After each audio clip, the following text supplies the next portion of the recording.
بما فعلنا ولا بما فعل السفهاء منا ولا بما فعل المبطلون.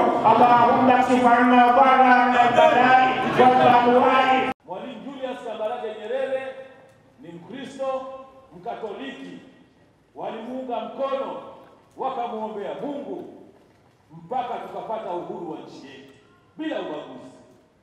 Takbir! Allahu Akbar! Alhamdulillah, ametawala zaidi ya miaka 20. Akaja Rais Ali Hassan Mwinyi, tukamuombea, tukajikurubisha kwa Mungu, akatawala, akamaliza salama miaka yake yote 10. Akaja Benjamin William Mkapa, tukamuombea, akatawala salama, akamaliza miaka yake 10. Akaja Jakaya Mrisho Kikwete, tukamuombea, na ninapozungumza tukamuombea sio Waislamu peke yetu. Wote hao watawala Waislamu tulisimama kuwaombea, na ndugu zetu wa Kristo walisimama kuombea, na kila mwenye kuamini aliwaombea.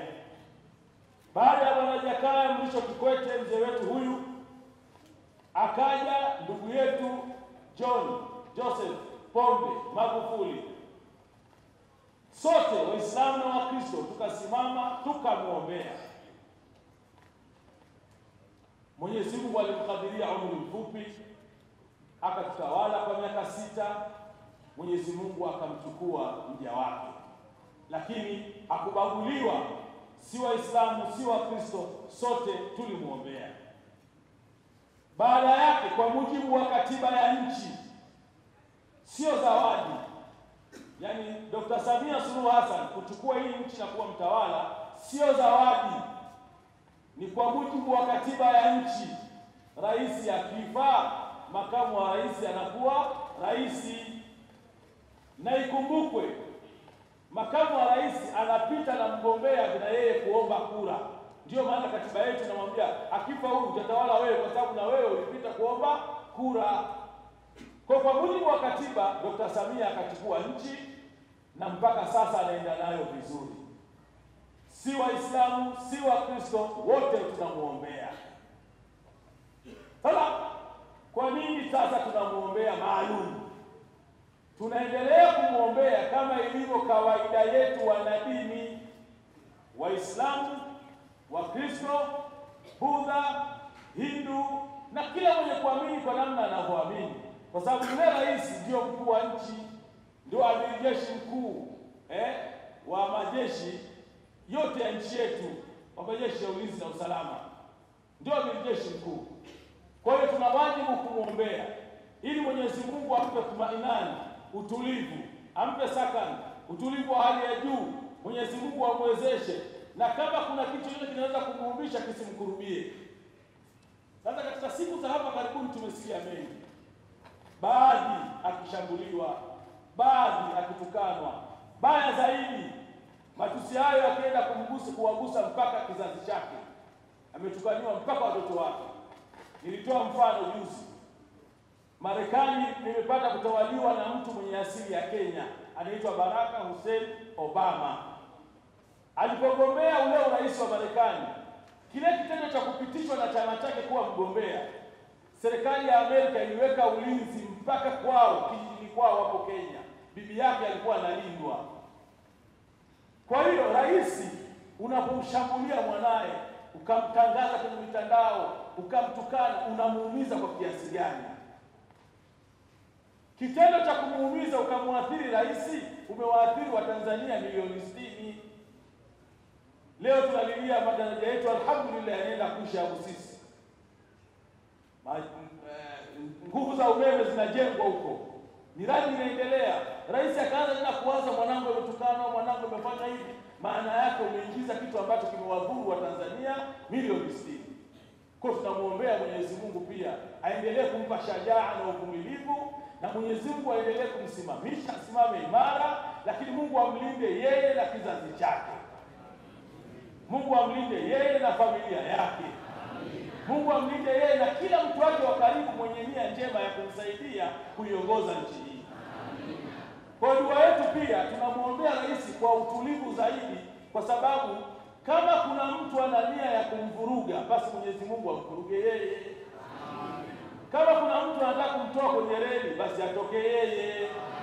Mungu atumindie rais wetu, ampe umri mrefu, Mungu ampe hifadhi itokayo kwake. Nia ya tatu, tutaviombea vyombo vya ulinzi na usalama. Tunaisema hii mapema kabla tujaingia kwenye dua yenyewe, ili tuweze kufahamiana na hata waandishi wetu wako hapa wajue kinachofanyika nini, na wale wanaotazama kupitia mitandao mbalimbali na vyombo vya habari huko mliko, na nyewe ungaleni na sisi katika dua hii. Tunaviombea vyombo vya ulinzi na usalama vya nchi hii. Kwa sababu gani? Mlinzi mkuu ni Mungu. Vyombo vya ulinzi na usalama vina taaluma ya hali ya juu, hasa za Tanzania. Vina uweledi mkubwa kabisa, vimekamilika, havina mashaka, lakini hata wao wanajua mmoja mmoja anamuomba Mungu wake kwa dini yake. Sisi tumeamua tukae pamoja leo huko, tumefunga tuwaombee dua vyombo vya ulinzi na usalama. Tunadhani hili ndio suluhisho. Hili ndio suluhisho, badala ya kuvilaumu, badala ya kuvivunja moyo. Mfano hapa karibuni yametokea mambo yanapelekea kama kuwavunja moyo hivi, ambayo tunaomba wasivunjike moyo vyombo vya ulinzi na usalama. Vyombo vya ulinzi na usalama vikivunjika moyo, taifa letu litayumba. Kwa hiyo tunaendelea kuombea Mungu waendelee kusimama imara. Mungu avihifadhi vyombo vyetu. Lakini hata kama kuna mambo yanayotokea nchini, wanajitahidi kuhakikisha yanazimilika. Lakini pale ambapo yanakupepeka, wanakosa kuyapata ipasavyo, basi kwa dua hii Mwenyezi Mungu awawezeshe waweze kukabiliana na wahalifu na wawashinde wahalifu. Na wale ambao ni wahalifu wanaotaka kuchafua nchi hii, Mwenyezi Mungu anajua namna ya kuwafanya. Lakini tunamwamini vyombo vyetu vya ulinzi na usalama haviwezi kushiriki kwenye mambo machafu. Kwa tunaviombea. Hiyo ni dua namba 3. Dua namba 4, Tanzania kama nchi, inawezekana tuna marafiki, lakini inawezekana tuna maadui. Basi tunamuomba Mwenyezi Mungu, nchi rafiki aziongezee urafiki, nchi maadui aziondolee uadui, zitupende. Lakini zile ambazo zina nia mbaya na nchi hii, Mwenyezi Mungu anazijua. Tunamkabidhi Mwenyezi Mungu aendelee kulinda mipaka ya nchi yetu na ailinde nchi yetu, alinde rasilimali za nchi yetu. Hiyo ni dua namba 4. Dua namba 5, tunaviombea vyama vya siasa. Tunaviombea vyama vyote vya siasa. Vyote. Sisi hapa tulipokusanyika, umma huu hapa, wako vyama vyote. CCM wapo, Chadema wapo, Chauma wapo, ACT Wazalendo wapo, CUF wapo. Tunawaombea wote, Mwenyezi Mungu awape hekima, busara ya kuendelea kufanya kazi yao ya siasa bila shida. Lakini pia tunakiombea chama kinachotawala nchi hii kwa sasa. Tunakiombea chama kinachotawala nchi hii kwa sasa, kwa sababu moja ya mambo ambayo tunayoyapenda sisi ni amani na utulivu. Nchi hata ingekuwa na watu wanagaiwa hela shilingi 10, shilingi 100, laki, lakini kama hakuna amani, hii fedha haina nafasi.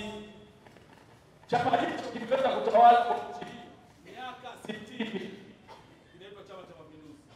Tunakiombea Mungu kwa kazi hiyo nzuri ya kuifanya nchi yetu idumu kwenye amani. Hata kingekuwa vipi, kama hakuna amani, hakuna jambo. Katika dua hii pia tuwaombea wasaidizi wa rais. Kwa kwanza